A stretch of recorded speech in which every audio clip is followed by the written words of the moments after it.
السلام علیکم ورحمۃ اللہ۔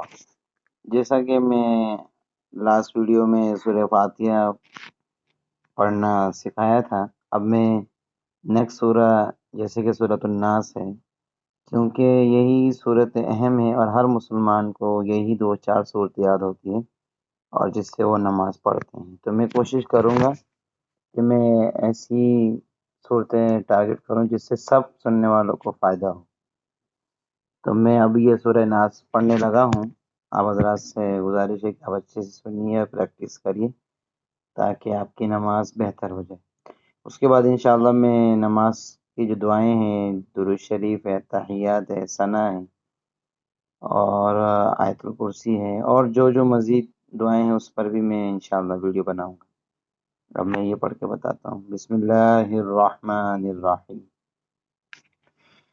یہ قاف ہے جو موٹا کر کے پڑھے جانے والا ہوتا ہے، وہ قاف۔ قل اعوذ، پہلے حمزہ ہے پھر عین ہے، دونوں کا ساؤنڈ الگ الگ ہے، ڈفرنٹ ساؤنڈ ہے۔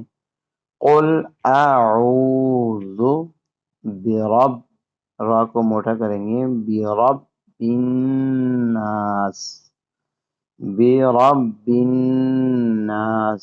میں امید کرتا ہوں جس طرح میں پڑھ رہا ہوں اگر آپ اس کو دھیان سے سنیں گے تو آپ کی یہ صورت بہتر ہو جائے گی۔ قل اعوذ برب الناس، اس کے بعد ہے ملک الناس۔ یہاں میم کو کھینچیں گے نہیں کیونکہ یہ میم کے اوپر زبر ہے، اور جو سورہ فاتحہ میں ہے وہ والا میم کھینچتے ہیں۔ اکثر لوگ کیا کرتے ہیں، اس کو سیم پڑھتے ہیں، حالانکہ یہ سیم نہیں، وہ الگ ہے، وہ کھینچ کے پڑھا جائے گا اور اس کو کھینچ کے نہیں پڑھا جائے گا۔ اس کو پڑھیں گے ملک الناس۔ اس کے بعد ہم نیکسٹ آیت پہ آتے ہیں۔ نیکسٹ آیت ہے الہ الناس، اس کو پڑھیں گے الہ الناس۔ اس کے بعد ہے من شر، یہاں پہ را کو باریک پڑھیں گے، اکثر لوگوں کو یہ پتہ نہیں ہے، اکثر لوگ اس کو موٹا کر کے پڑھتے ہیں، حالانکہ اس کو موٹا کر کے نہیں بلکہ باریک کر کے پڑھیں گے۔ من شر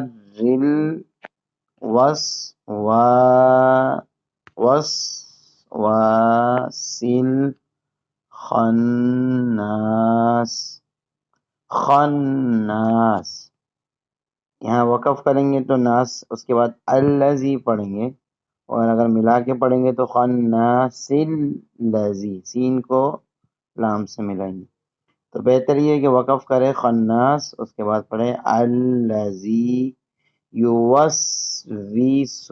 یہاں پہ ڈبل واو ہے اور ڈبل سین ہے، اس پہ اکثر و بیشتر لوگ مسٹیک کرتے ہیں اور غلط پڑھتے ہیں، تو اگر آرام سے پڑھیں گے ٹھہر کے تو میں امید کرتا ہوں پڑھنا آ جائے گا۔ اس کو پڑھیں گے یوسوسو، یوسوسو۔ اس کے بعد فا کو کھینچیں گے فی، سودو، سودو، دال کو کھینچیں گے سودو، پھر را کو باریک پڑھیں گے اور نون سے ملائیں گے ریناس، صدور الناس۔ اس کے بعد ہے آخری آیت من الجنتی، یہاں جنت ہے، جن کا ذکر ہے، اکثر لوگ اس کو جنہ بھی پڑھتے ہیں، تو معنی بدل جائے گا اور جس سے 100% نماز ٹوٹ جائے گی، تو جن کو مسئلہ نہیں پتا وہ مسئلے کو بھی سمجھیں۔ یہاں جنتی ہے، اس کو جنہ پڑھیں گے تو نماز ٹوٹ جائے گی، تو اس کو پڑھیں گے من الجنتی والناس، من الجنتی والناس۔ میں امید کرتا ہوں کہ اللہ تعالیٰ اس کا ثواب بھی مجھے دیں گے اور سننے والوں کو فائدہ بھی ہوگا۔ السلام علیکم۔